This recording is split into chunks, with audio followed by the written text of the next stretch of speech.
Selamat malam teman-teman semuanya. Kenalin, aku Alen di sini sekaligus moderator pada forum kali ini. Nah, di sini, oh ya, aku dari UNER angkatan 2018 jurusan Ilmu Informasi FISIP. Nah, kali ini aku bakalan kedapatan project tentang forum diskusi, temanya itu tentang fashion gitu. Di sini teman-teman, di sini ada narasumber kita dari ownernya Donutsko ya, namanya Iya, Rizal. Nah nanti kita bakalan sharing-sharing aja di sini. Kalau misalnya kalian ada pertanyaan seputar materi yang disampaikan, nanti bisa langsung tanya aja ke Rizal. Jadi Rizalnya sendiri udah siap kan? bismillah. Oke. Oke, aku sekarang mulai share screen-nya ya.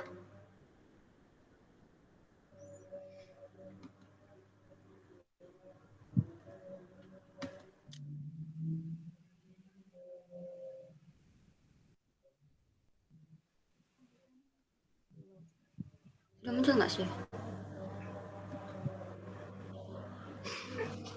Udah muncul nggak sih?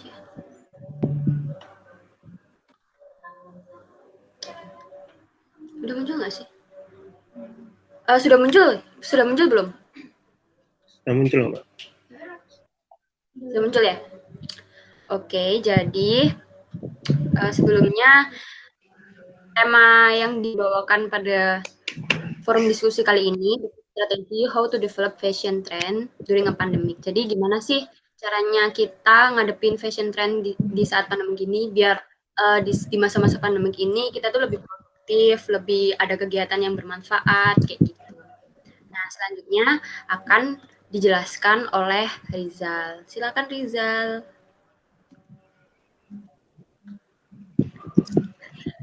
Perkenalan dulu dong Rizalnya. Permisi, Assalamualaikum warahmatullahi wabarakatuh. Selamat malam. Sebelumnya ini saya manggil apa ya, Mbak ya? Mbak atau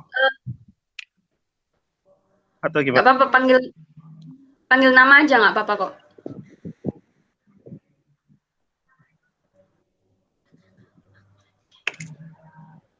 Panggil nama nggak apa-apa kok. Nggak apa-apa, Mbak. Nggak apa-apa, nggak apa-apa. Santai aja. Maklum, pertama kali, Mbak. Iya, nggak apa-apa. Belajar dulu mulai dari awal. Nanti next-nya pasti lebih berkembang lagi. Amin, amin, amin. Ya, silakan.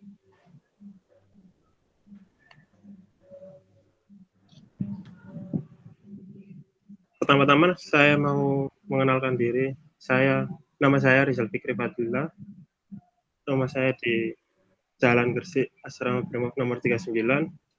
Saya alumni SMA 7 tahun 2019 dan kebetulan saya punya usaha yang saya mulai dari SMP yang namanya Donutsko itu. Awal ini saya cerita awalnya dulu ya Mbak ya. Jadi kayak Boleh, boleh, boleh. kayak awalnya gimana gitu loh. Iya, ya. Jadi awal awal mula Donutsko itu kayaknya kurang lebih pas saya masih SMP kelas 8 mungkin. Itu kebetulan kan dulu ada event basket, ikut lomba basket. Nah, awalnya dulu ada Demi kebutuhan apa terus? buat itu apa? Bikin jersey buat turnamen itu. Nah, pas bikin jersey itu ada kendala di nyari vendor kok susah banget gitu di Surabaya. Nah, nyari setelah nyari ketemulah sama saudara jauh sebenarnya sih. Akhirnya jadi deket dan saya manggilnya tante itu tadi. Pas awal mulai itu kan ada kebutuhan jersey itu, terus saya bilang ke tante saya itu kalau mau bikin jersey itu lah. Kebetulan pas waktu itu tante saya juga lagi bikin jersey kayak gitu juga dan serasa sih ya alhamdulillahnya kok langsung ketemu gitu. Pas udah bikin jersey kelar, udah eventnya kelar, di situ saya kurang lebih itu ngambil keuntungan pertama itu dari jersey itu tadi ngerasain kayak seneng gitu, dapat uang sendiri dari rekennya kayak ngambil bati gitu, meskipun ngambil bati, tapi ngerasain seneng gitu, dapat uang sendiri gitu. Nah, awal mula sih itu Mbak, terus lama-kelamaan saya rasa kok nyaman gitu kayaknya kalau misalkan ini diteruskan, nyari-nyari kayak project-project ini terus.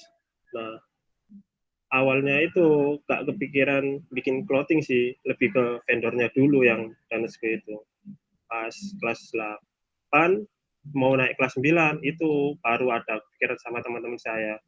Awal mula dulu ya orang 5 kalau nggak salah itu.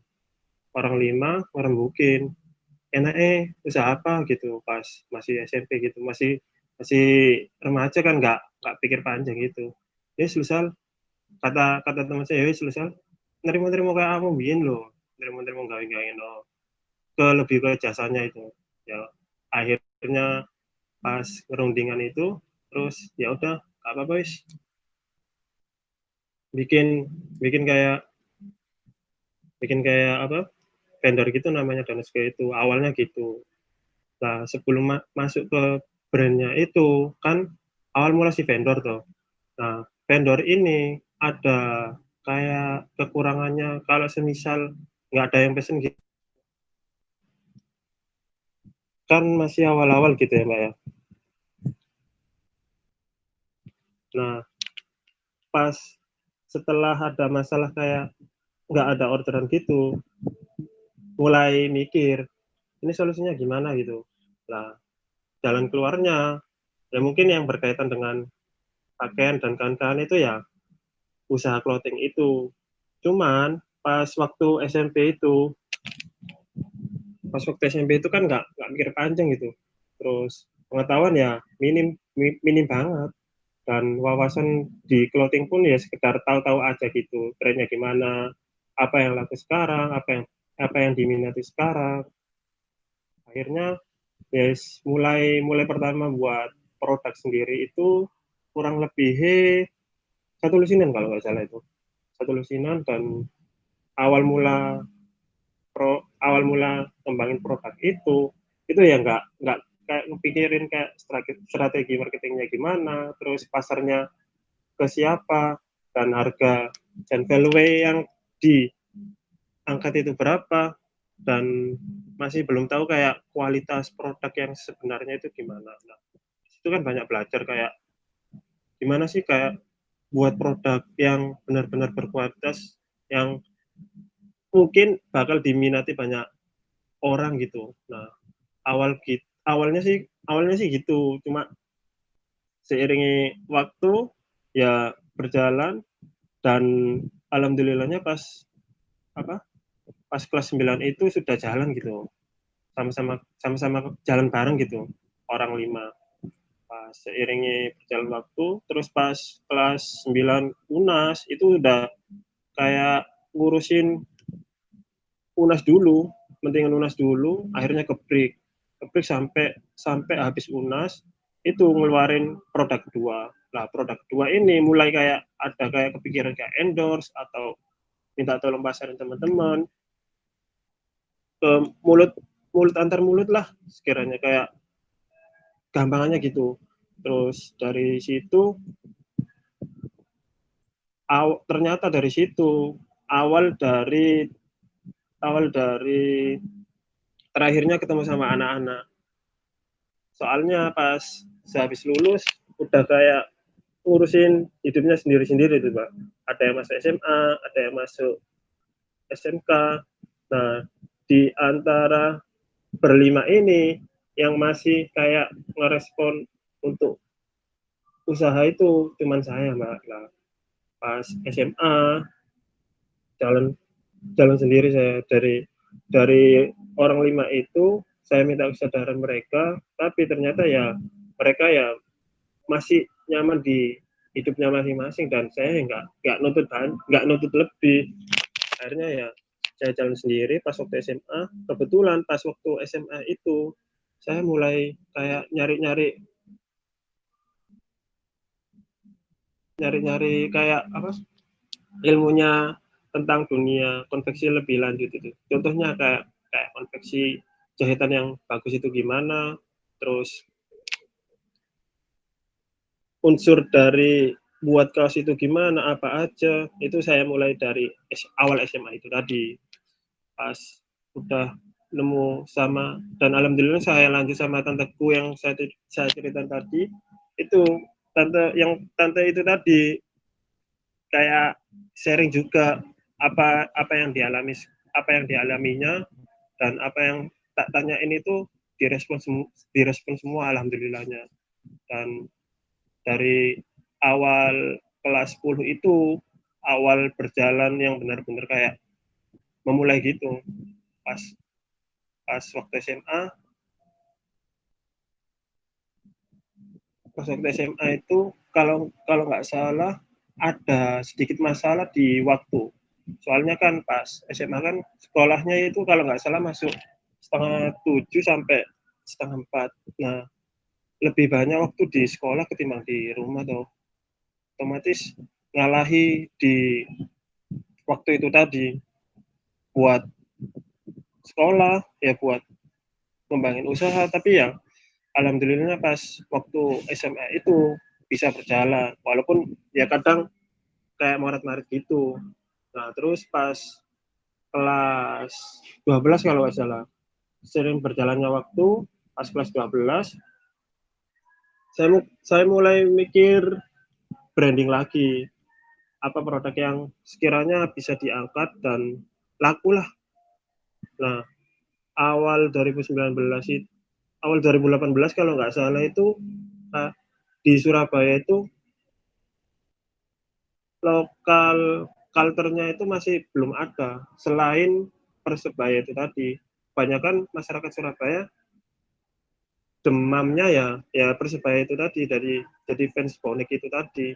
Nah, dari awal itu teman saya yang tadi SMP itu tadi ada satu orang yang hubungi saya, ngomong kalau ya boleh misalnya nggak produk persebayaan dengan tema persebaya gitu. Nah, ya boleh lah, sekiranya menghasilkan ya kenapa enggak gitu. Awal-awal ya ngerintis ya kelas 12 itu masih banyak kendala yang apa, yang nggak ada orang desain, terus nggak ada yang bantuin kayak produksinya, kainnya yang bagus gimana. Awal-awal itu belum nemuin kayak komposisi yang pas gitu mbak. Nah, terus sering berjalan waktu, pas udah berjalan satu dua produk itu kayak ada rasa kayak seneng gitu, kayak mungkin mungkin kayak seneng kalau misalkan produk yang dijual itu kayak dapat diterima lah di masyarakat itu. Lebih-lebih lebih-lebih ya produk yang akan dirilis nanti itu ditunggu-tunggu sama kayak habis ini ngeluarin apa gitu. Nah, dari situ itu ada kayak rasa tantangan sih, kayak, kayak pengen ngeluarin produk lagi gitu. Nah, pas seiring berjalan waktu lagi itu lama kelamaan akhirnya alhamdulillah itu kayak udah mulai nemu pasarnya gitu. Jadi awal yang kita targetin itu masyarakat Surabaya, ya otomatis kan pas waktu itu kayak lagi booming-boomingnya Persebaya dan berjalannya liga lagi. Nah, dari momen itu yang saya manfaatin buat produk saya. Jadi saya ngangkat momen itu, saya jadiin produk itu tadi. Terus akhir-akhir akhir-akhir mungkin liga liga satu udah berhenti ini, agak bingungan sih. Soalnya kan ya sepak bola gak ada, terus ditambah lagi ada kayak pandemi gini, nilai nilai beli masyarakatnya rendah, yang diangkat liganya yang nggak ada, ya itu tadi ya malah malah jadi masalah kompleks gitu. Terus tapi tapi kayaknya kalau kalau berhenti di sini ya ya nggak akan berkembang gitu. Akhirnya kayak mutusin buat buat produk sendiri dengan tema sendiri, maksudnya dengan apa yang kita pengen gitu, karakter nemuin karakter kita dulu yang seneng, yang disenengin itu gimana gitu.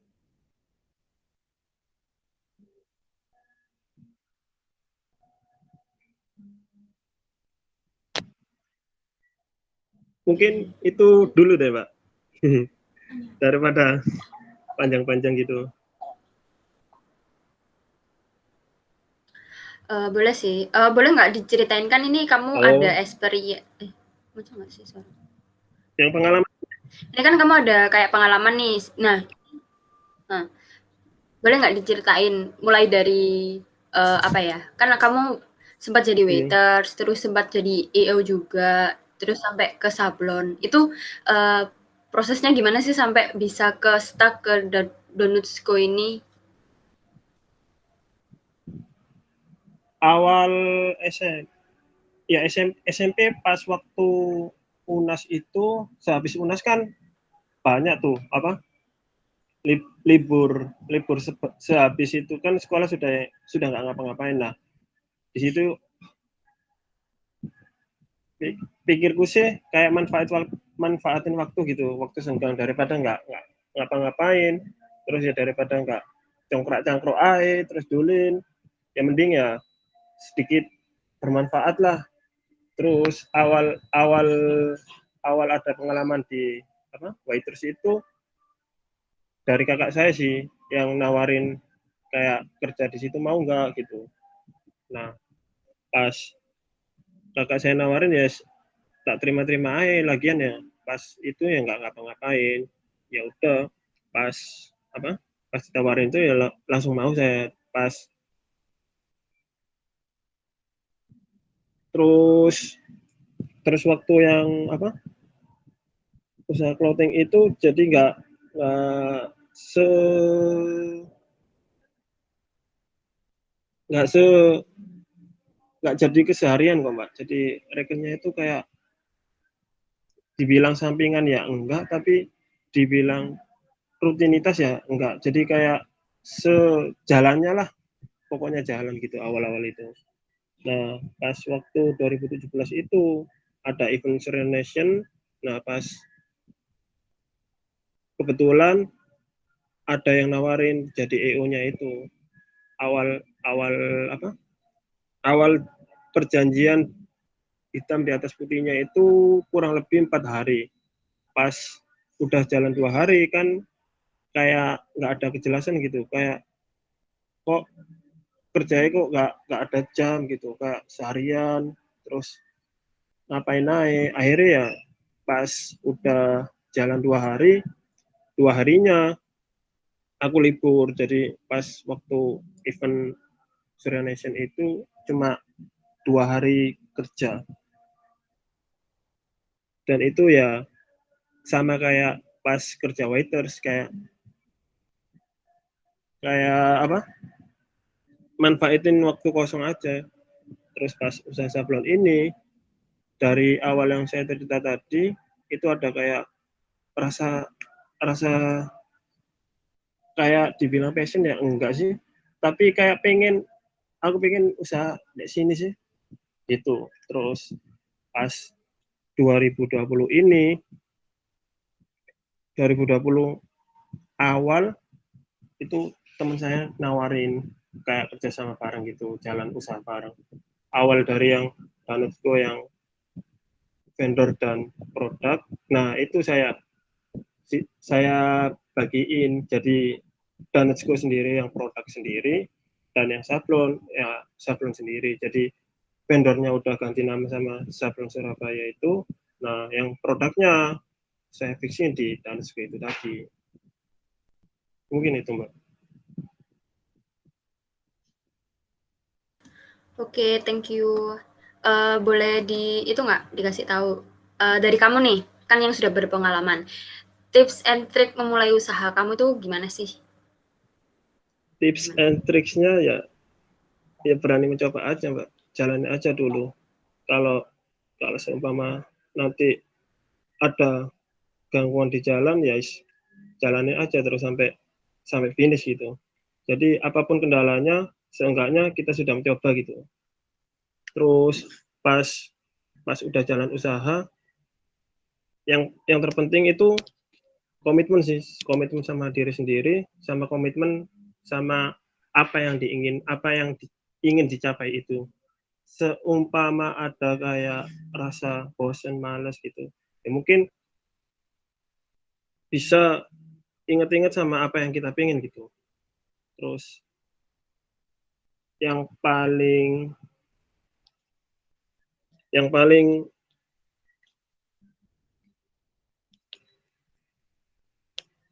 yang paling nggak enak itu kalau seumpama kita udah usaha tapi belum ada hasilnya gitu loh. Tapi ya untuk untuk pengalaman saya sih, kalau seumpama itu terjadi ya jangan lupa bersyukur itu aja. Jalani dan syukuri itu aja. Oke, mantap. Kalau boleh tahu nih rencana ke depan dari Donutsko-nya dari kamu sendiri gimana? Kalau rencana ke Ingin depan sih mungkin kayak benar-benar kayak fokus ngembangin usaha dulu loh Mbak. Kan belum, saya ngerasa sih saya sama teman-teman saya ini belum kayak ngefullin tenaga dan pikiran di Danesko itu tadi, dan masih belum ngeluarin semua ekspektasi-ekspektasi yang bakal diangkat di produknya itu tadi. Kemungkinan sih masih masih target saya sih pengen benerin usahanya dulu sebelum sebelum kita kayak buka-buka store atau apa mending dibenahi kayak struktural peran dan produknya sebelum kita kayak terjun ke pasar bebas gitu. Terus yang dari usaha sablon mungkin kedepannya sih cuman pengen jalan dengan berjalan dengan profesional lah, nggak ada keterlambatan di deadline, pesanan pesanan lancar terus, dan bisa bisa ngeluarin bisa bisa apa bisa bisa memberikan yang terbaik lah untuk jasanya itu. Apapun yang diinginkan customer, mungkin kita akan semaksimal mungkin buat customer itu tadi. Oke, keren banget nih. Uh, Thank you banget buat Rizal atas penjelasannya. Di sini dari teman-teman mungkin ada yang mau tanya ke Rizalnya, ini buka open question ya, nanti dijawab ya sama Rizalnya. Mumpung Rizalnya di sini dan sekaligus mungkin kalian mau kepo-kepo tentang usahanya Rizal atau gimana-gimana, boleh banget kalian tanya langsung aja di forum ini. Dipersilakan. Wes.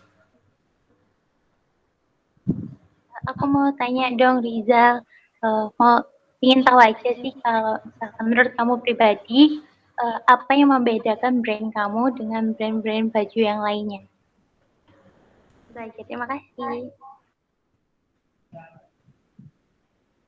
Ini langsung dijawab atau gimana? Atau dikumpulin dulu? Langsung dijawab aja nggak apa-apa. Langsung dijawab. Ya. Yang bedain mungkin dari kayak segi itu sih paket sih sebenarnya. Jadi kayak beli kaos nggak hanya dapat kaos aja, jadi sepaket itu ada kayak tote bag, stiker bag, dan gantungan kunci mungkin. Itu yang mungkin bedakan sama yang produk-produk lain. Dan mungkin dari desain itu udah kayak bentuk karakter yang kita pengen, yang art ke fun-funan gitu. Itu sih.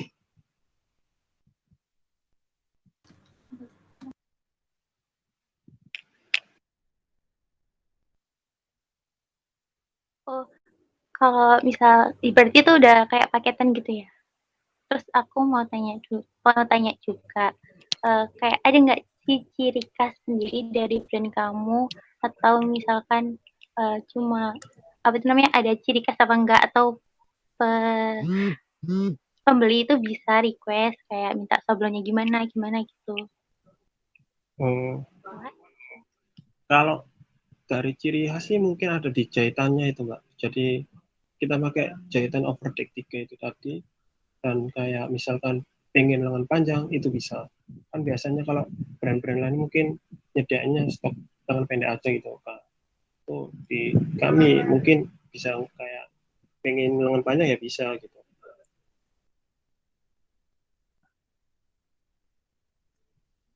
Oh gitu. Oh berarti ini kamu dari kaos bahan apa? Oh, jadi ini kamu dari kaos bahan mentah, terus prosesnya jadi bahan baju dari yang jadi. Iya. Kan dari kaos beli ke disablon terus dijual lagi gitu. Oh bukan Mbak. Jadi dari itu, jadi dari awal kain, terus dipotong, terus disablon mungkin atau dijahit dulu, jadi baru jadi kaos itu tadi.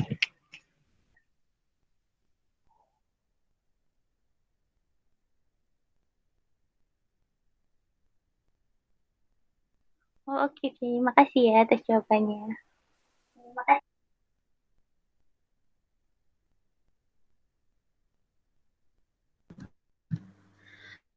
Oke, thank you Zal. Oh ya BTW, aku mau tanya nih,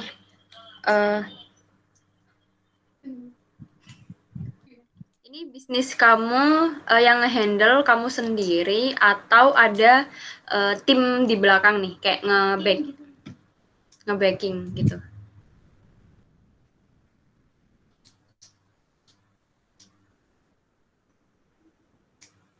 Bisa Maksudnya diulangi Mbak. ini usaha, oh ya, ini usaha Donetsko-nya ini usaha konveksi kamu.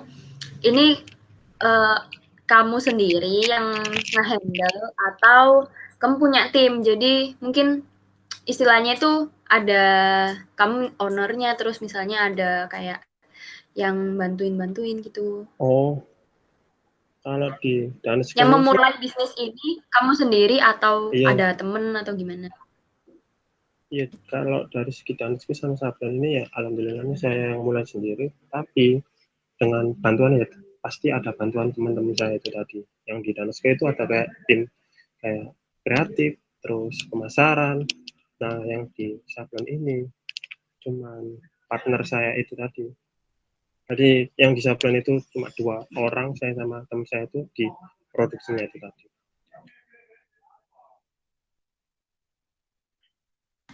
Oh iya, uh, gimana sih caranya kamu ngatur kayak manajemennya mulai dari kayak pemasarannya, terus mungkin keuangannya itu kan pasti beda-beda. Nah, kamu cara bedainnya dan kamu cara ngaturnya itu kayak gimana? Apakah ada orang yang handle itu atau full manajemennya dari kamu? Gimana? Kalau dari Sablon mungkin ya sama partner saya itu tadi. Jadi ada kayak pembukuannya gitu. Tiap bulan keluar berapa, masuk berapa. Nah, yang di produknya itu yang ya tetap ada hitungannya sama catatannya sih. Cuma ya nggak seformal yang kayak pembukuan buku besar gitu. Cuma ada pasti ada catatan sama hitungannya itu. Biar nggak lupa lah. Kalau segi dari kayak keuangan itu ya yes, saya ngatur, dan yang partner saya itu yang kayak ngingetin. Jadi sama-sama percaya dan sama-sama kayak ngelola lah. Jadi kalau ada saya yang lupa atau saya yang salah, ya itu tugas partner saya itu yang tadi yang benerin itu.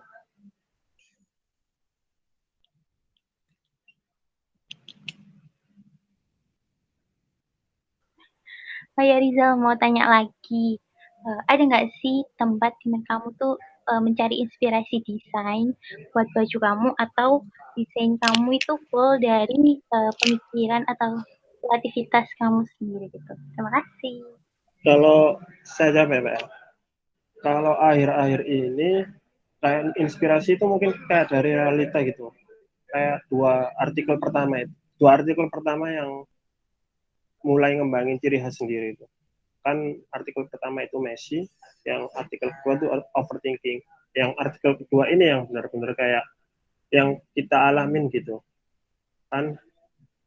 Pokoknya yang jelasin overthinking itu bakalan bisa membunuh dirimu kalau misalkan nggak bisa kayak dari overthinking itu tadi. Kita harus bisa kayak ngelola pikiran kita itu, nggak ke bawah overthinking itu tadi. Kalau misal kita overthinking ya, mungkin mungkin kayak apa ya, jelasinnya agak rumit ya Pak. Pokoknya intinya kalau misalkan overthinking itu bisa membunuh dirimu itu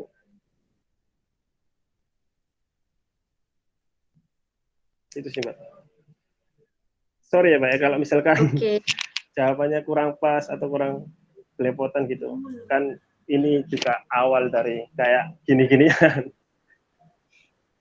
Nggak apa-apa, enggak kok, nggak ada yang salah. Oh ya, kan ini bisnis kamu udah lumayan lama ya, maksudnya udah. Tadi aku dengar kan pengalaman kamu itu sudah sejak SMP gitu kan. Iya. Terus akhirnya sampai kamu berkembang sampai sekarang. Berarti pengalaman kamu udah banyak kan, di pasarnya juga. Gimana sih, apa ya, kamu nentuin kayak riset pasarmu, kayak, apa ya, tujuan risetnya lah, kayak misalnya lebih ke remaja atau anak-anak ataupun ke cowok atau ke cewek, sama sejauh ini kamu pernah nggak sih kayak ngalamin rugi gitu, terus alasannya kayak kenapa gitu, mungkin bisa cerita-cerita. Kalau target pasar mungkin kayak di Instagram itu kayak ada yang insek itu kan bisa kayak dilihat tuh, yang melihat itu sering-sering yang umur berapa, terus laki atau perempuan, dan kalangan apa, yang suka apa gitu. Jadi dari insek itu tadi saya kayak melihat ternyata pasar yang selama ini maksudnya kena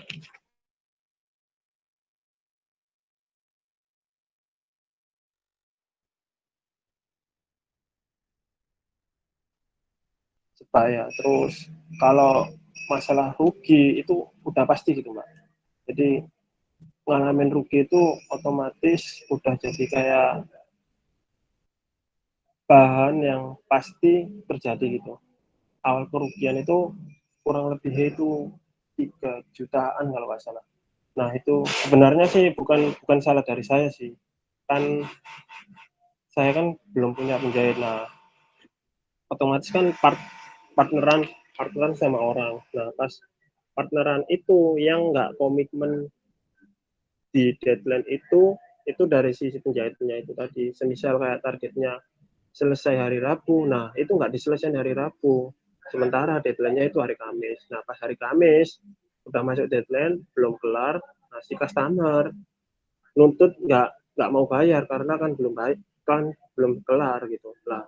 Pas ada kejadian gitu otomatis kan dari sisi customer mungkin taunya kan ke saya, tapi kan sebenarnya aslinya kan salahnya kan bukan dari saya. Ya itu tadi kerugian-kerugian yang kayak gitu itu yang sering terjadi. Jadi dari kayak kemudian terus dari penjahit yang molor atau gimana gitu. Ya dari itu tadi sih kerugiannya.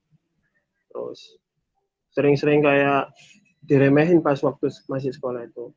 Ibaratnya alah arek iki opo sih? Ya kayak gitu itu kayak diremehin akhirnya nggak digarap-garap. Itu sih Mbak.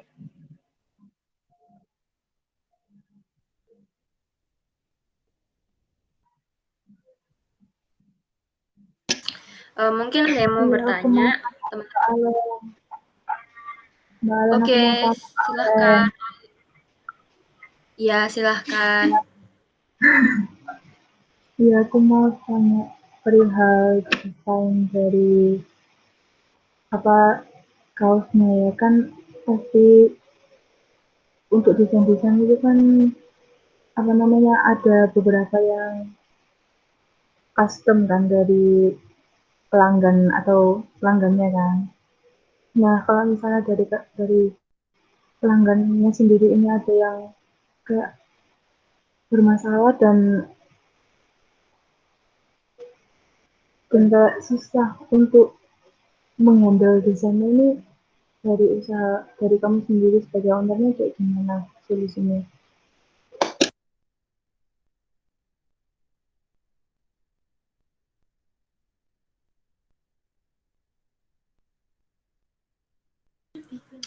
Gimana Rizal? Apa pertanyaannya sudah bisa dipahami?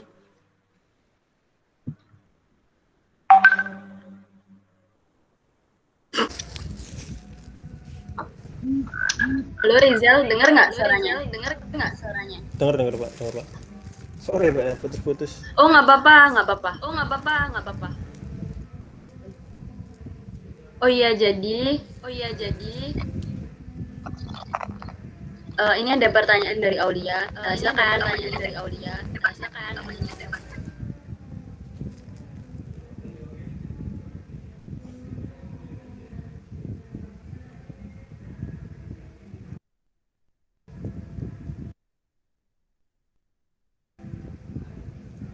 Suaranya bisa di on kan mungkin kan.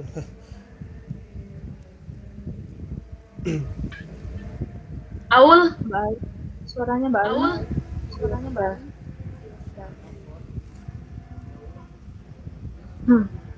Ya mau tanya ya. Jadi kan tadi aku sebelumnya udah buka dari saham yang sport itu kan ya. Nah itu di sini tuh bagus banget kan, kayak menarik buat pelanggan untuk membeli kan. Nah kalau dari bahan yang digunakan itu apa ya sampai bisa bagus kayak gitu? Makasih.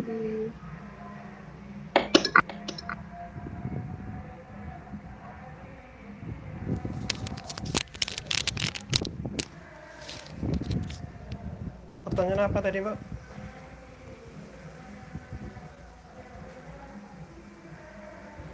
mungkin kalau misalnya kurang jelas, Aul bisa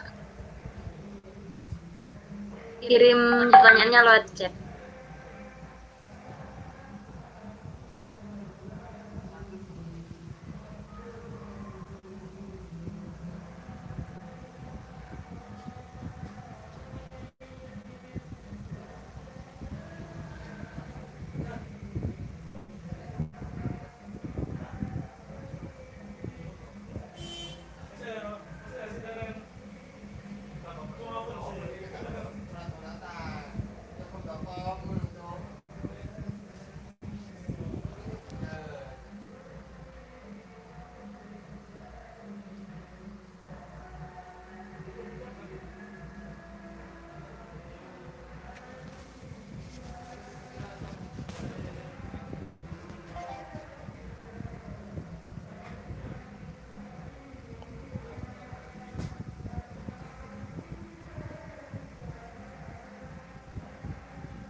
Gimana? Rizal itu udah muncul.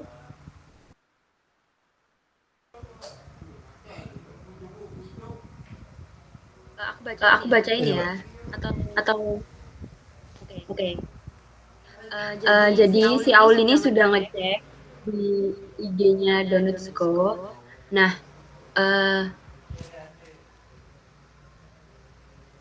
kamu sendiri itu menghasilkan desain yang bagus itu, kamu pakai teknik sama bahan sablon yang kayak gimana? Kalau sekarang sih pakai bahan plastisel itu kan, akhir-akhir ini bahan sablon plastisel itu lagi rame gitu Mbak. jadi pasarnya banyak gitu.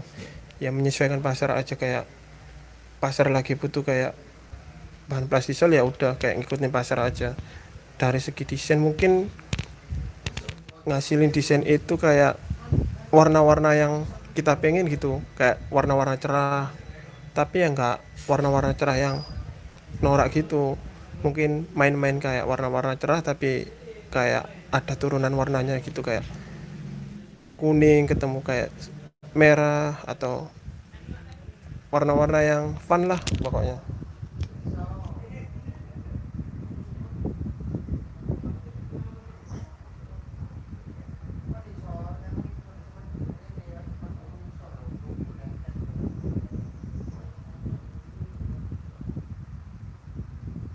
Mau tanya dong, ini kamu jualan Aku dulu dong, Mbak Tasya. kegiatan aktivitasnya.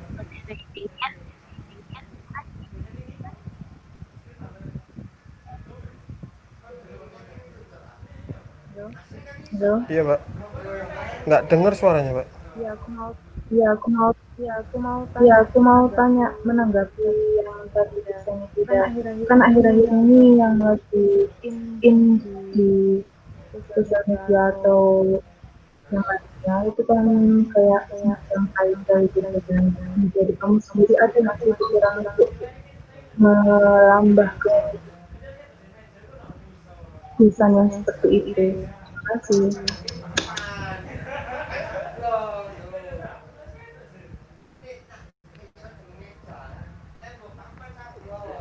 Gimana Rizal, udah dipahami belum?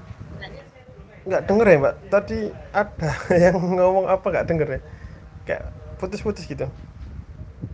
Oh ya, jadi kan kamu tipe jualannya yang di IG itu kan paketan. Nah, bisa nggak sih belinya satuan? Kalau yang di jasa ya, kalau yang di jasa kayak misalkan pengen bikin satuan bisa kok Mbak, tapi kalau yang di produk ya yang kita jual aja itu.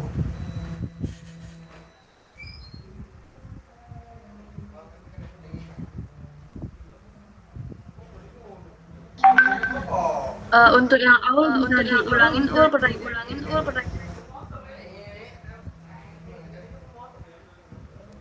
Di grup chat aja bisa.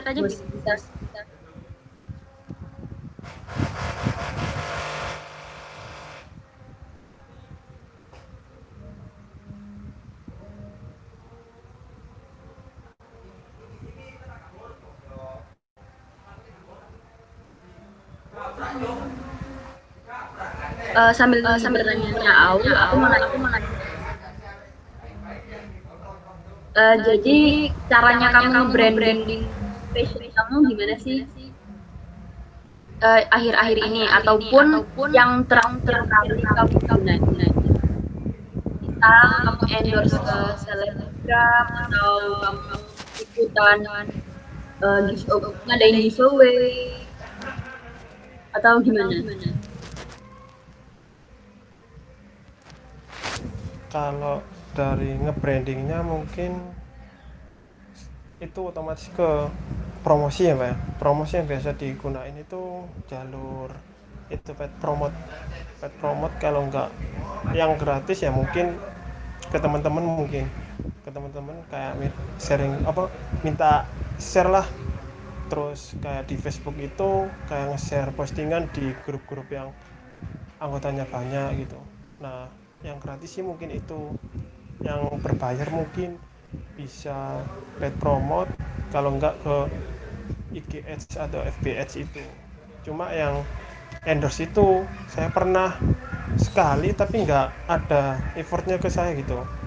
Pas waktu kelas 9 SMP itu kan ngeluarin produk kedua. Nah, produk kedua itu saya endorsein ke Vaina Villa itu, tapi saya sih ngerasa kayak nggak ada kayak timbal baliknya atas yang saya endorse itu tadi. Jadi kalau semisal endorse nggak ada efek baliknya ya ngapain juga gitu, daripada nambah-nambah kos gitu Mbak.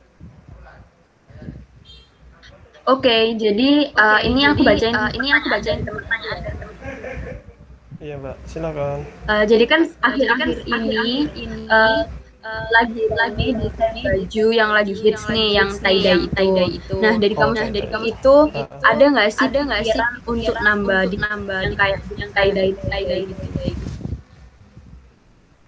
Kalau gambaran kayak tie-dye mungkin nggak ada nih Mbak, soalnya kan ibaratnya kayak bukan karakter kita gitu. Kita jadi lebih kayak bentuk karakter dulu, karakter brand kita seperti apa, mulai ke bentuk karakter, baru mulai kayak merambah-rambah kayak ke basic mungkin, terus ke kayak tema-tema lain. Tetap kayak bentuk karakter dulu ciri khas mungkin gitu, jadi kesan customer ke kita itu dapat gitu mungkin sih.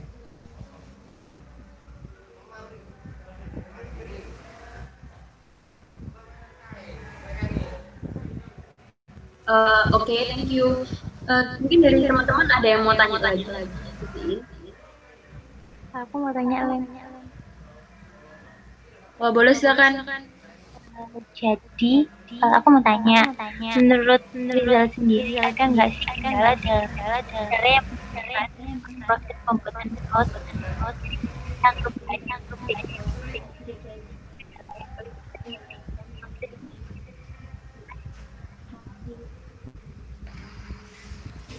Bisa diulangi lagi tak Mbak, soalnya kayak putus-putus gitu.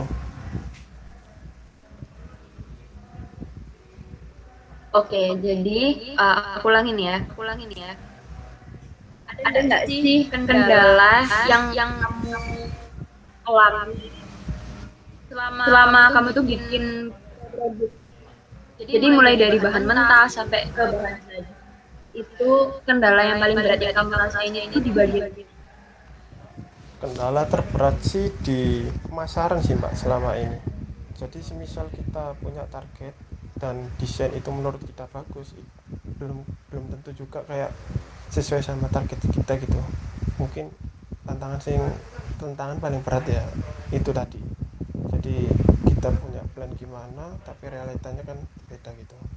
Ya sebenarnya sih harusnya kan kayak ada evaluasi buat kedepannya gimana, cuman akhir-akhir ini sih mungkin kendala terberatnya di situ.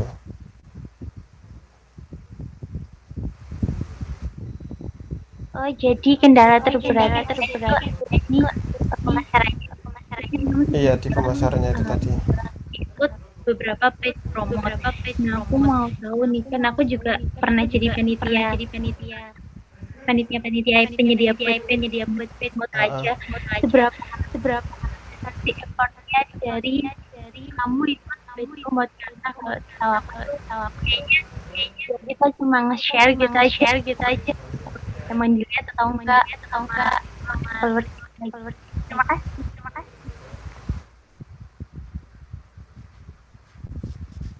Pet promote yang biasa kami gunain itu kayak lebih ke akun-akun besar gitu Mbak. Contohnya kayak dulu pas main kayak tema persebayaan itu ya di akun-akun besar Persebaya. Terus pas pernah ngangkat tema Surabaya itu 2 kali ini yang artikel itulah. Nah itu di akun besar Surabaya kayak Love Surabaya gitu. Jadi benar-benar kayak pasarnya masyarakatnya di mana, yang kita keluarin apa itu lebih tepat sasaran gitu daripada kayak promote ke apa acara-acara kampus gitu kan. Itu juga kayak serasa sih kayak gak efektif gitu.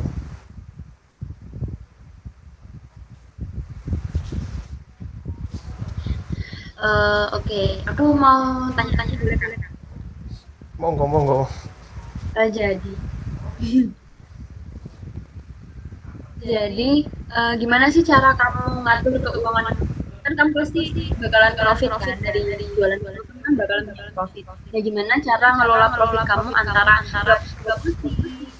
buat bahan dan keuntungan kamu sendiri? Sama ke teman-teman jatah teman nih. Gimana? Biasanya sih kayak dilihat dulu. Pertama kan dilihat kayak lakunya berapa, terus otomatis dari laku berapa itu kan tadi apa nilainya itu kelihatan gitu berapa. Nah, dari situ mulai dibagi kayak produksinya berapa, terus pemasarannya paid promote itu tadi dibalikin uangnya, terus nah baru dari keuntungan itu tadi kita bagi kayak ke mungkin ke kreatif, mungkin ke promosi, terus dari semua profit itu tadi yang kita bagi itu pembagiannya sih gitu biasanya.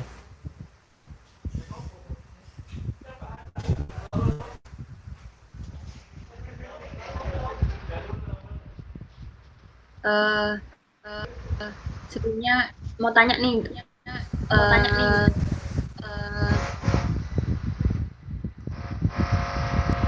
dari kamu sendiri,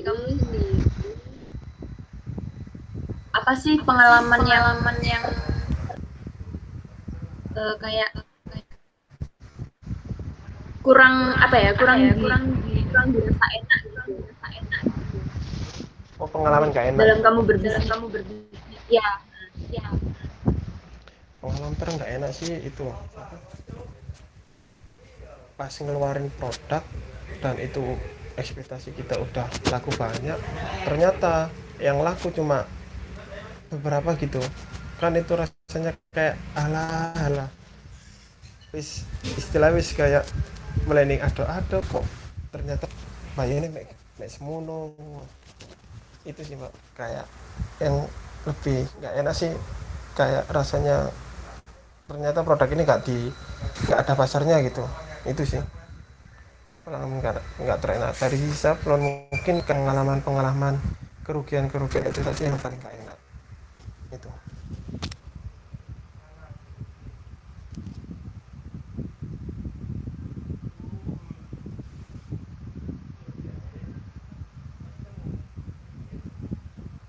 Mau tanya lagi, kamu pernah sih ikut di kayak bazar semacam bazar buat nilai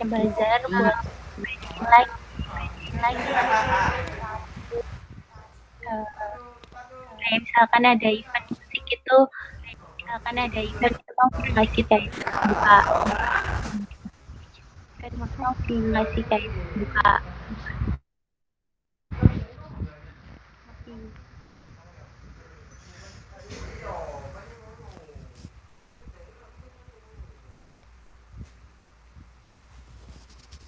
Suaranya nggak kedengeran ya mbak, maaf ya mbak. Oh iya nggak apa-apa, jadi tak ulang aja. Jadi tadi pertanyaan dari Natasha itu dari bisnis kamu itu pernah nggak sih ikut kayak acara event gitu, kebebasan, fair gitu, ataupun yang lainnya, dan seberapa ngaruh sih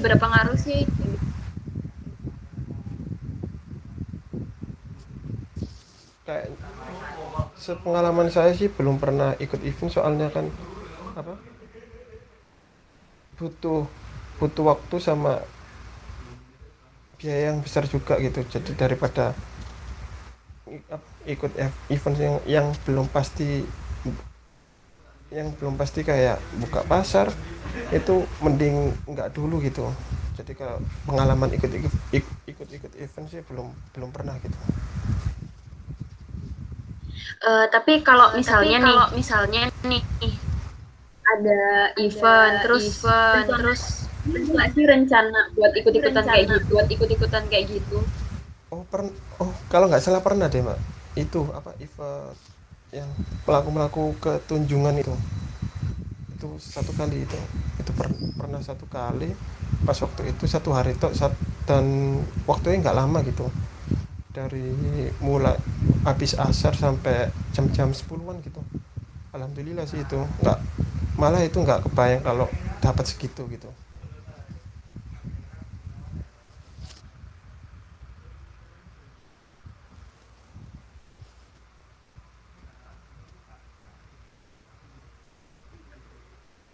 Oh iya, itu ngaruh banget nggak yang event itu? Event itu cuma ngaruh kayak sesaat gitu, setelah itu ya udah nggak ada effort lebih dari waktu itu. Mungkin sih dari pengalaman orang-orang lain yang udah terjun clothingnya lebih lama dan lebih dalam, mungkin dengar-dengar sih kayak event Jackcloth atau Indicloth itu bisa ngangkat pamor dari brandnya itu sendiri. Tapi kan dari saya kan belum belum pernah ikut event sebesar itu, jadi ya belum belum bisa bercerita gitu. Mau tanya lagi, Rizal. Selain di ini, teman aja sih yang buat kamu eh, produk kamu selain di IG kamu, selain di IG eh, di Facebook atau di TikTok, banget ke branding produk melalui TikTok. Mas, produk melalui TikTok. Mas, Bisa diulangin tuh Pak, gak kedengeran ya Pak.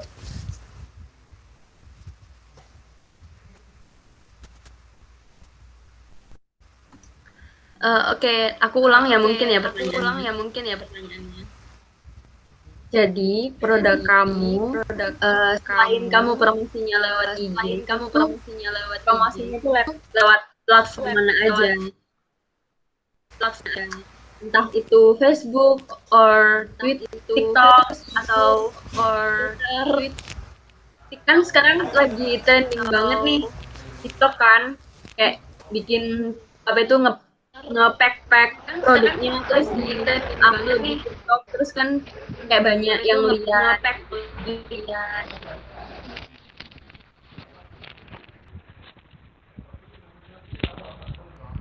Mungkin saat ini cuman dua sosmed aja deh Mbak, kayak Facebook sama Instagram aja yang buat promosi dan jalannya usaha saya itu. Lebihnya itu mungkin belum, dan ada rencana kayak lebih di web sih, rencana ke depan sih untuk ada lagi sih kayak di Shopee. Akhir-akhir ini mulai belajar Shopee itu. Pernah nggak sih nyoba kayak ad?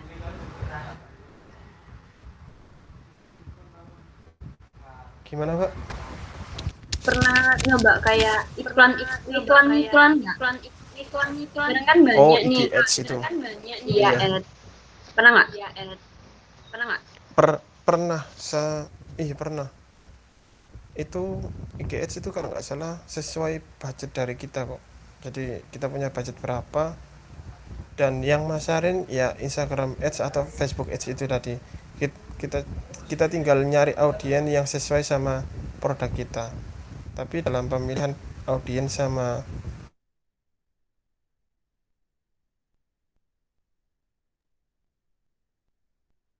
melihat gitu. Jadi pinter-pinter main di pemilihan audiens IG Ads itu tadi. Oke, benar-benar. Emang kalau apa itu usaha gini butuh effort banyak sih. Mungkin dari teman-teman ada yang perlu di atau sharing-sharing.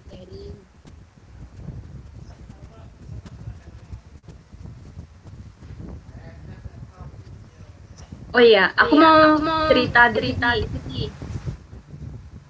Jadi kebetulan aku tuh juga pernah kerja di konveksian gitu. Nah, di konveksi itu sendiri gitu pernah collab sama kayak selebgram gitu, kayak giveaway. Nah, dari manajemen kamu sendiri ada nggak sih niat kan buat collab eh, kayak kompetitor lain? Tanya emang sih kompetitor, tapi kalau misalnya dibikin collab gitu nanti bisa apa ya?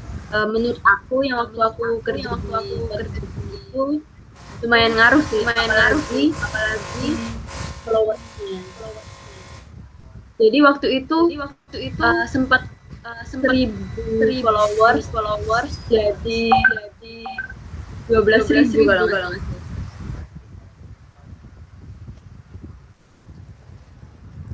Itu collapse atau gimana Pak? Jadi itu kayak collab sama selebgram buat ngadain kayak giveaway gitu sih. Oh, Jadi kayak kita tuh banyak di situ tuh ada kayak konveksi, terus ada dari fashion yang kayak sepatu-sepatu gitu, ada yang dari elektronik juga. Jadi kayak collab gitu sih Mbak, kita waktu itu. Dan itu tuh ngaruh banget, apalagi di followers. Nah mungkin dari kamu sendiri ada niatan buat kayak collab gitu. Soalnya ini aku sharing pengalaman juga ya. Soalnya yang kemarin itu aku juga bagian admin misalnya dia. Ya, itu beneran kayak ngaruh gitu. Aku sampai aku juga kaget gitu. Soalnya dari 1.000 loh, Bang. Jadi 12. Mungkin bisa dicoba sih buat apa itu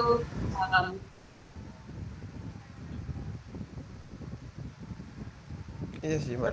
Kayak boleh sih, boleh.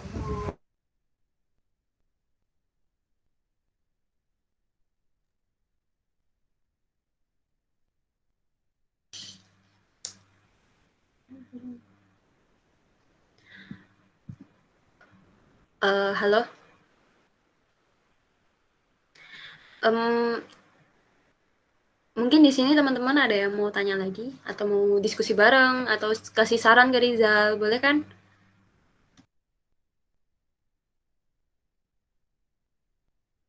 Di sini ada yang mau didiskusi lagi nggak sama teman-teman? Mungkin dari Aul, dari Anastasia.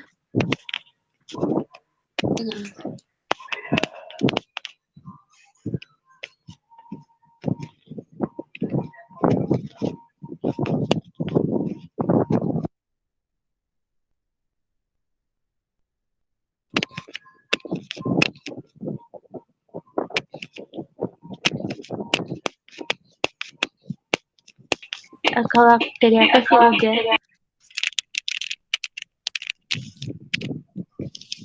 Kalau dari aku sih udah. Terima kasih ya Rizal atas sharing-sharingnya.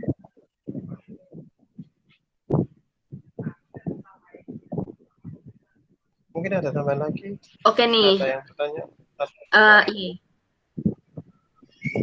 Kalau misalnya dari teman-teman sudah dicukupkan, mungkin dari Rizal ada sepatah dua kata buat kita semua. Waduh, apa ya, Mbak? Kayak motivasi nih. Motivasi apa, Mbak? Kayak apa itu yang memotivasi nih, soalnya kan kita sendiri belum apa ya, istilahnya itu belum seproduktif kamu. Kamu kan udah produktif banget, mulai dari SMP, hitungannya itu pengalamannya udah banyak.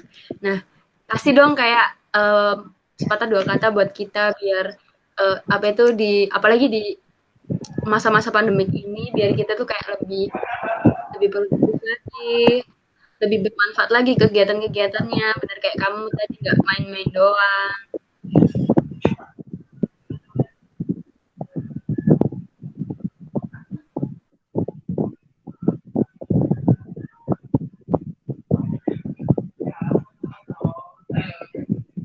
Mungkin ini, Pak, ada quotes yang mungkin bakalan saya ingat terus gitu. Jadi quotesnya gini. Iya, boleh. Impian hanya akan jadi impian kalau kita tidak kalau tidak dibarengi dengan apa? Perbuatan. Impian hanya akan jadi impian kalau tidak dibarengi dengan perbuatan, gitu sih, Pak.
Halo Rizal, gimana nih?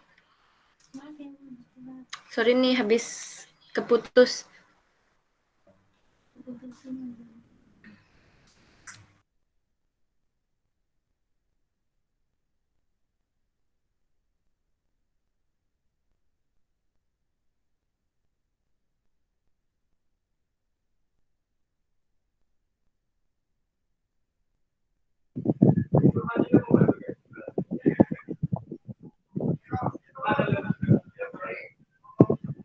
Tadi terakhir dari saya mungkin ada sedikit cerita sih, cerita pendek. Jadi ada Boleh, silakan. ada itu cerita tentang prinsip rezeki. Jadi ada dua ulama yang bilang pokoknya yang Imam Syafi'i dan Imam Nawawi kalau nggak salah.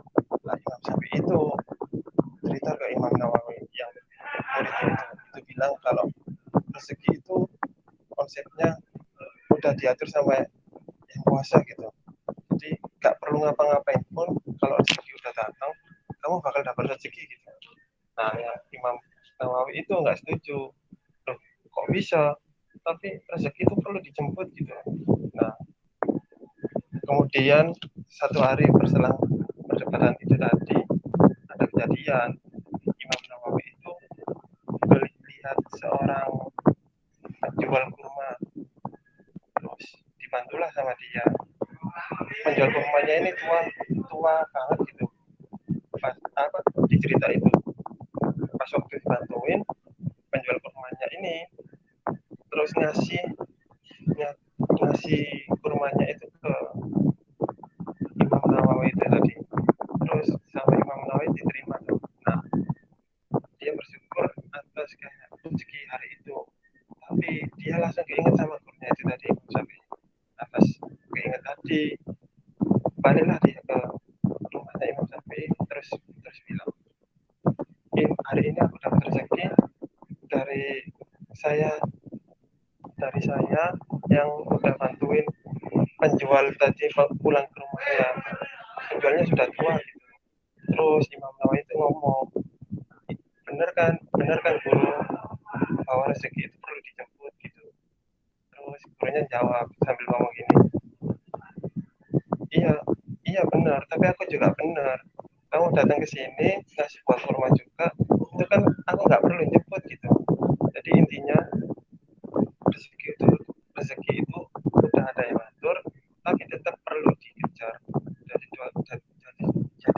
Dari dua poin itu tadi, satu poin rezeki sudah ada yang atur, dua yang poin rezeki perlu dijemput. Jadi kita sebagai manusia itu cuma bisa melakukan apa ya, pergerakan buat nyambut rezeki itu tadi, walaupun rezeki itu udah ada yang atur gitu sih. Terakhir itu dari saya. Dan sorry juga ya kalau misalkan ngobrolnya agak kaku atau mungkin agak slow dan berbet gitu, maklumin ya Pak. Dan mohon maaf juga gitu, soalnya baru pertama kali gitu. Nggak apa-apa kok, nggak apa-apa. Namanya kan juga kita tuh sama-sama belajar, emang lagi prosesnya ya udah dinikmati aja prosesnya. Mungkin kedepannya nanti dari proses yang kita sudah jalanin bakalan menumbuhkan hasil yang lebih baik kedepannya gitu. Terakhir kali nih, makasih banget buat Rizal atas penyampaian materinya, terus atas sharing-sharing pengalamannya, bermanfaat banget. Aku berharap sih dari penyampaian pengalamannya Rizal bisa nyampe ke teman-teman dan menjadikan pengalamannya Rizal juga sebagai motivasi kalian di saat kalian nanti memulai sebuah usaha. Dari aku sih cukup sekian. Terima kasih banget buat teman-teman yang di sini yang sudah join, yang sudah meluangkan waktunya untuk forum diskusi kali ini. Terima kasih juga buat Rizal. Maaf banget, aku dadak banget, tapi tuh minta tolongnya. Mohon dimaklumi. Tapi makasih banget loh buat Rizal bisa nyempetin waktunya juga buat diskusi kali ini. Ya, terakhir kali, on cam dong, mau dokumentasi sebentar.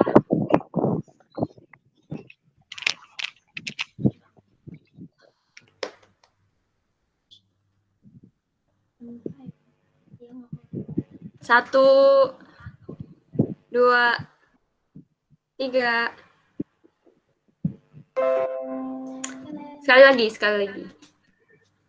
Satu, dua, tiga. Thank you banget buat teman-teman sekalian yang udah hadir. Thank you banget buat Rizal. Semoga kedepannya kita dapat berjalin lebih baik lagi. Oke? Terima kasih. Selamat malam semuanya. Assalamualaikum. Waalaikumsalam.